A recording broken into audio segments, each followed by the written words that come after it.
time with tutorial in Classic Tutorial, and in today's tutorial it happens to be a continuous PHL301, and it happens to be the very first class we are having for the Department of Philosophy 300 level first semester. For those of us who are new to the stream, let's ensure to subscribe to the channel. Let's also ensure to enroll into the private class. This is where we walk you through all your courses without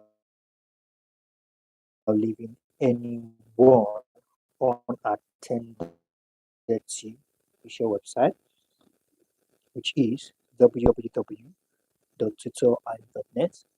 Find the WhatsApp button in the top right hand corner and send us a direct message using the WhatsApp button, and we'll be happy to have you on board.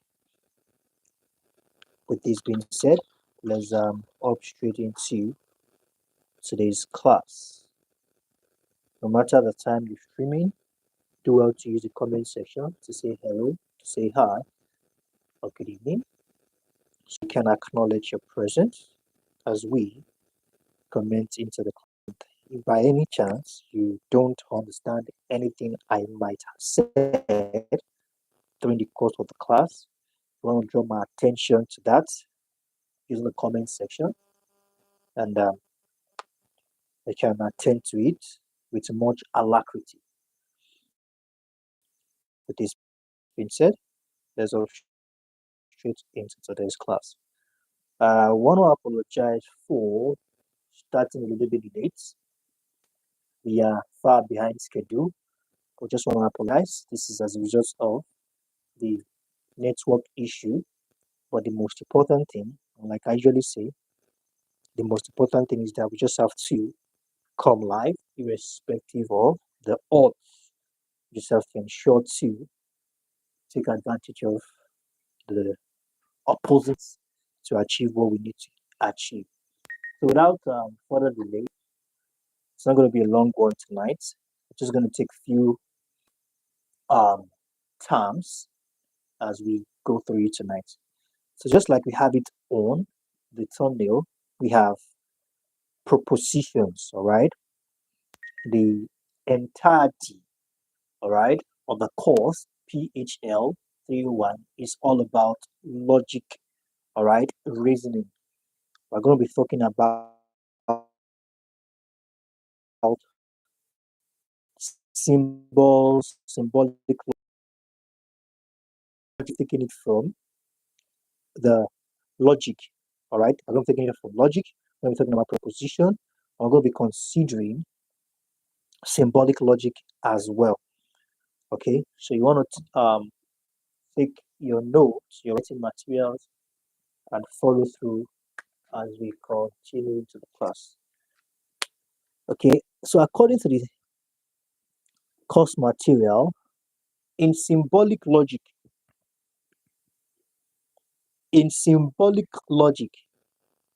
we want to be able to talk not only about specific arguments. So underlying arguments, we're going to talk about that in a moment. We do not just want to talk about specific arguments, but also about argument forms. Okay, so to start with, please note that speaking of proposition, all right, in logic. Now we'll talk about proposition in logic. What are we referring to? We are simply referring to a statement. All right. Now these statements can be all right, definitely classified as either true or false, but not both simultaneously. All right. This, when we talk about a proposition in logic, we are simply referring to a statement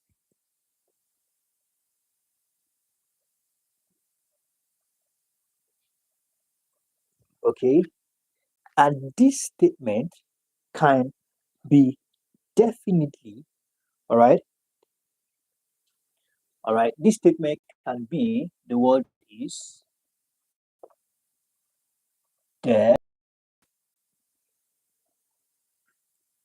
definitively classified, all right, as either true or false.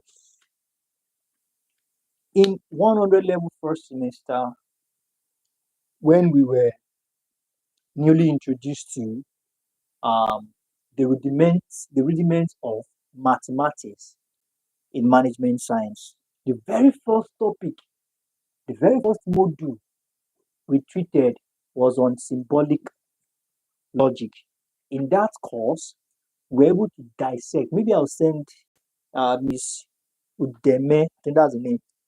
Just reach out to me after this class so I can send you the volume one and volume two of that particular course so you can we we took out enough time to break things down on logic. We even have tables represented with true and false statements just to emphasize on certain arguments and statements as well.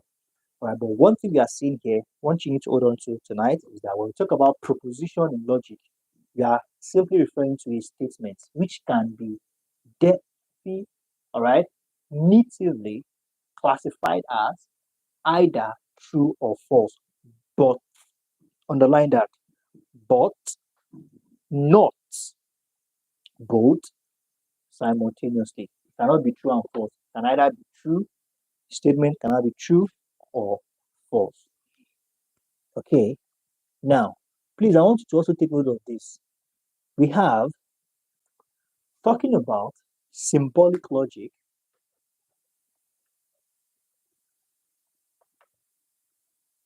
Okay, talking of symbolic logic. Now, when we talk about symbolic logic, we are simply referring to a system of expressing logical statements. Okay, a system of expressing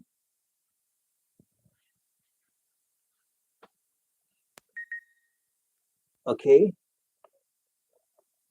logical statements. Okay, a system of expressing logical statements.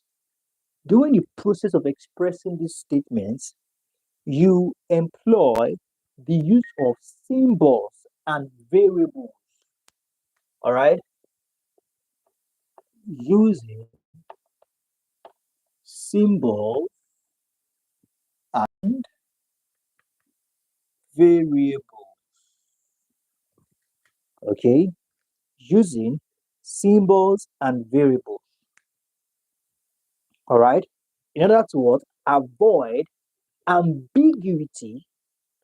All right, and facilitate manipulation and analysis. Now, what you need to understand here is when we talk about symbolic logic, you're talking about the expression of logical statements using symbols and variables.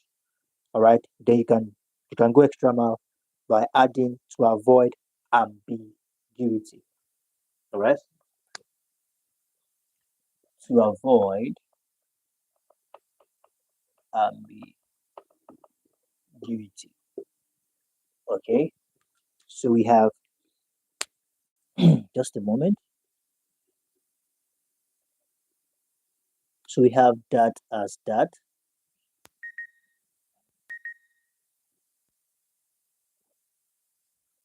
Okay, now I said something on variable. So let's quickly touch on this. Okay, using of what? Symbols and variables. Now we'll talk about symbol and variable. What are we talking about now?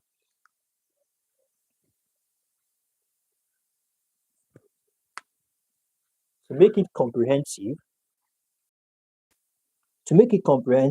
let's present it as a propositional variable. We are talking about variables, all right? But to make it comprehensive, we're presenting it as a propositional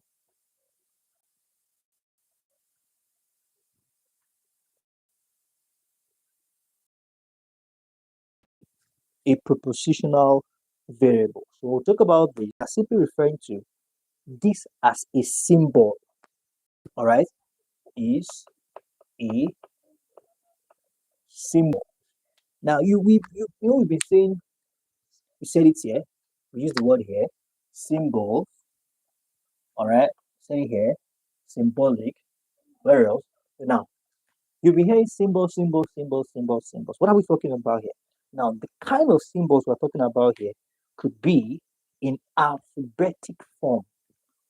All right, symbols like P or Q, they are propositional variables. It is not just P. P is standing in for a statement. It is standing in for an argument.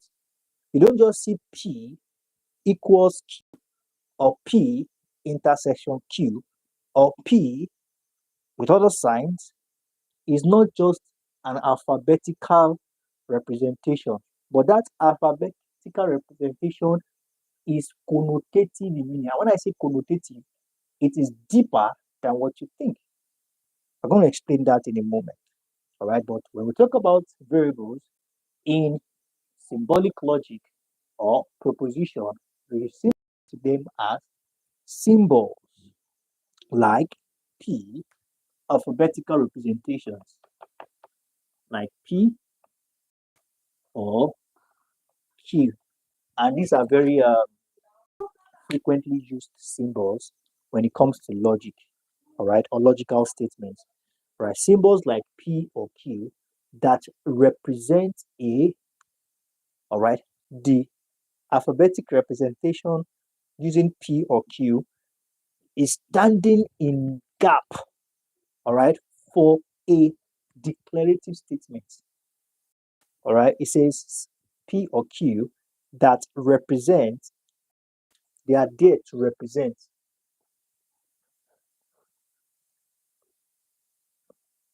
a declarative, all right, a declarative statement.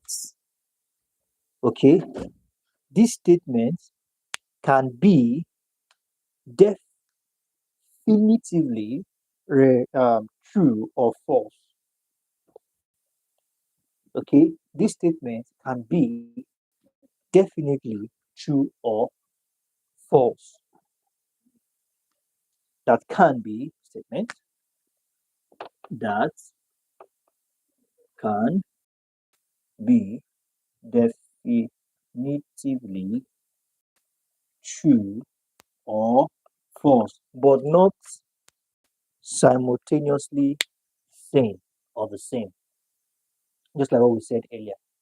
So they are representing a statement, a declarative statement. All right. So instead of writing, for example, a declarative statement can be she's tall. All right. So instead of writing she's tall, you can just represent it with P. All right. But there must be a detailed explanation somewhere that P is a representative of the declarative statement she's tall, or Abuja is a capital of. All right. So we have that. It's a very interesting course when it comes to logical reasoning. It's a very interesting course.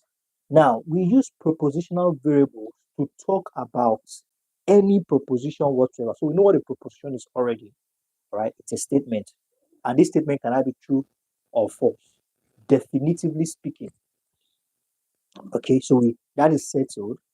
So we use these propositional variables to talk about any proposition whatsoever and about the arguments which they constitute in parts. Now, we have something called propositional constants. Speaking of this, we are going to be validating, all right, we're going to be looking at the validity or invalidity of specific arguments. How valid, all right, or how invalid certain arguments makes necessary for us to have a way of representing specific propositions which make up an argument. Now, speaking of constant here, all right, certain arguments or certain propositions can be considered valid, all right, and certain propositions, certain arguments can be considered invalid, all right, considering the context they are being used in an argument.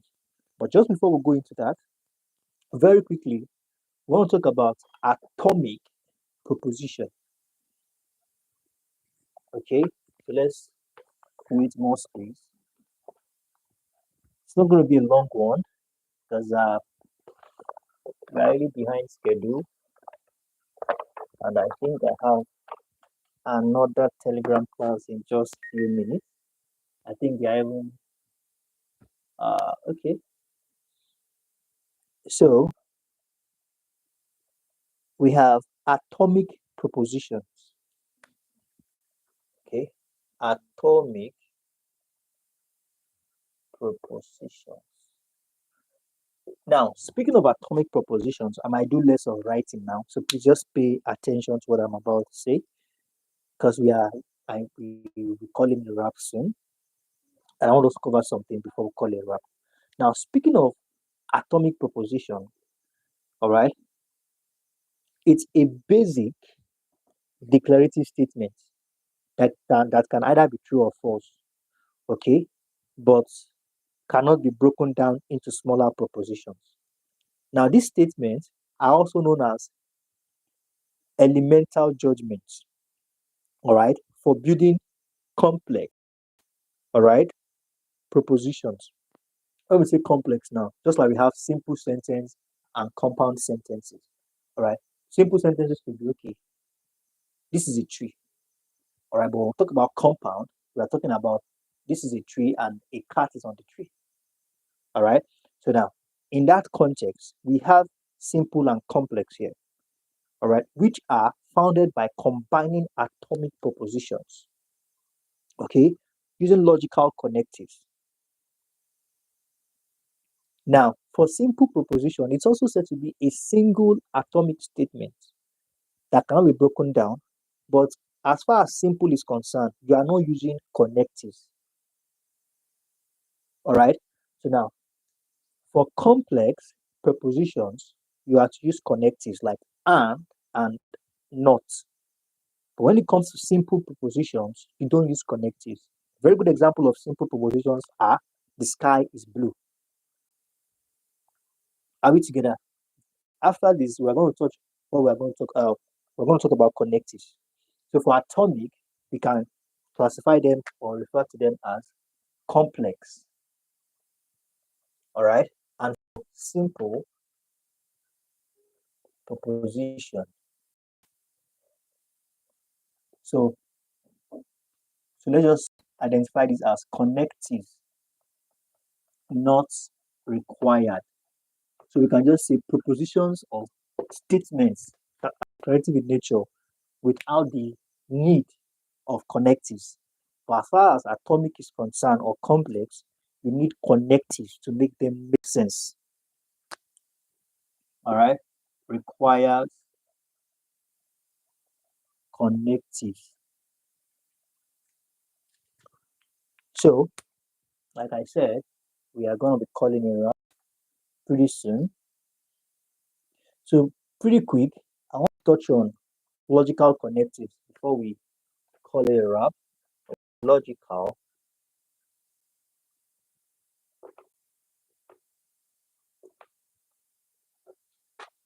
connectives. Now, it's like I said earlier, when we were doing that MTH 105, we had the one that was even given in the course material was wrong and they were even limited. So we did extensive study. All right, we had to get resource from other legit and reliable source. and we're able to learn both the one that was in the material and the one we got from some other reliable source. But from what we have here, these are correctly accurate. All right. So, like I said earlier, use connective to connect various simple propositions. Use them to connect propositions. So there are five or more less basic logical connectives. All right. There are five basic connectives. So yeah, five basic connectives. Please pardon my handwriting. Connectives. All right. So to start with, we have this symbol. I think I'm going to use another shade of marker to represent the symbols. So the first one is, this is the first one, which is not. Okay. It's called call or tilt or wave. All right. So this is called tilt or waste. All right. And what it represents as a connective is not or equivalence. Equivalence.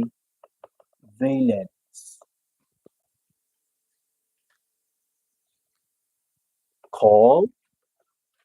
All right. Tilt or wave. That's the first one. So we have the second one called dot. Now the second one,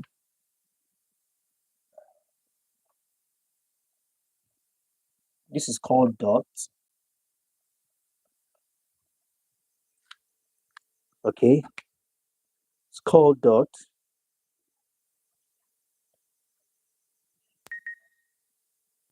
So this is used to represent and.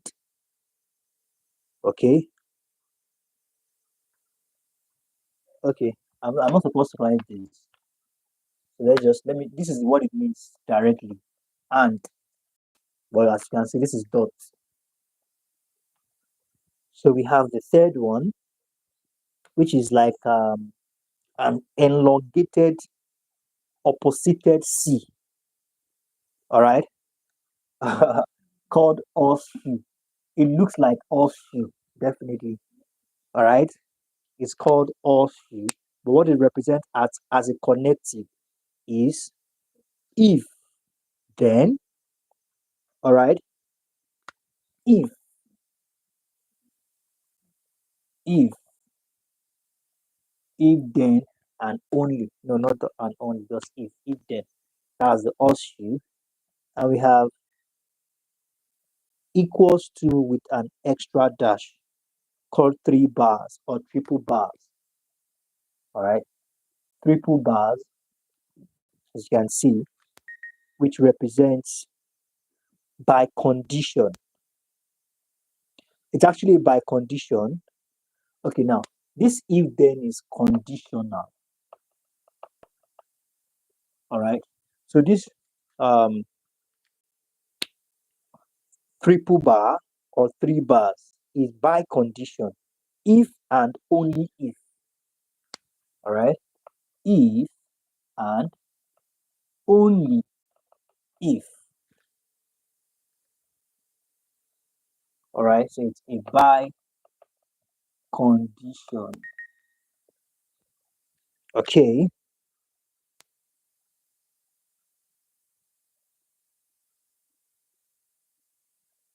and we have uh let's see if we can squeeze this in. This looks like V.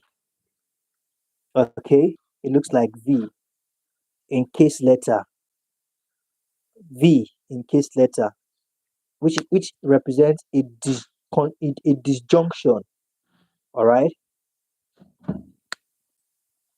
or is a disjunction. Disjunction.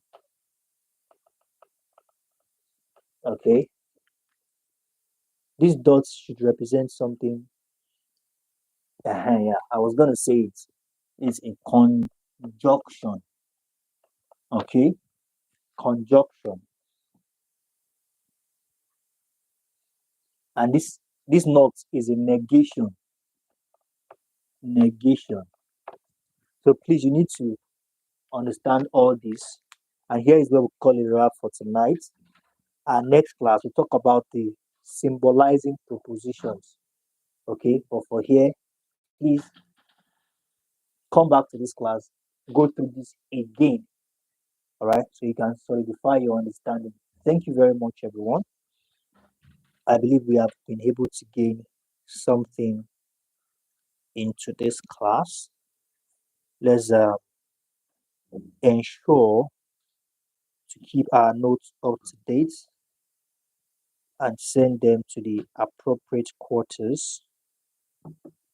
Okay, and just like as I said earlier, for those of us who haven't joined the private class yet, if you want to join the private class, all you need to do is to reach out to us on our official website, which is www.tutorio.net, and send us a direct message using the WhatsApp button in the top right hand corner.